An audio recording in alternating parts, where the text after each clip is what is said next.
সমস্ত প্রশংসা আল্লাহর, যিনি আসমান ও জমিনের স্রষ্টা, যিনি অন্ধকার থেকে আলো সৃষ্টি করেছেন, আর তার সবচেয়ে মহান সৃষ্টির কাহিনী শুরু হয় মাটি থেকে।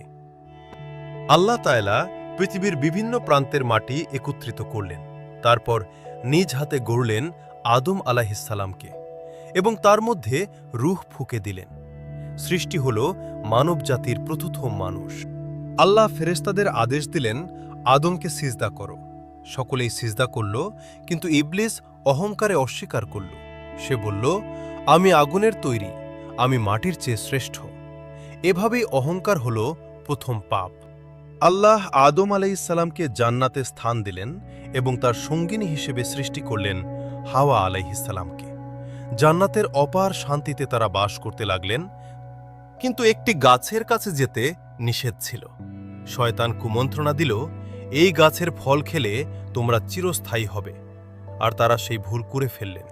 আল্লাহ বললেন, তোমরা নেমে যাও পৃথিবীতে, সেখানে তোমাদের জন্য নির্দিষ্ট সময় পর্যন্ত বসবাস ও ভোগের ব্যবস্থা থাকবে।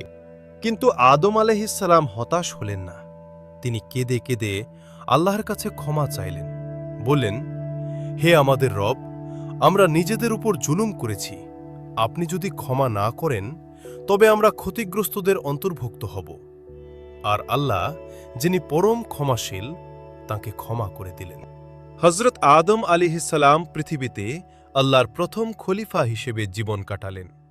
তার জীবন আমাদের শেখায়, ভুল মানুষের স্বভাব, কিন্তু তাওবা মুমিনের পরিচয়। আর আল্লাহর রহমতের দরজা সর্বদা খোলা।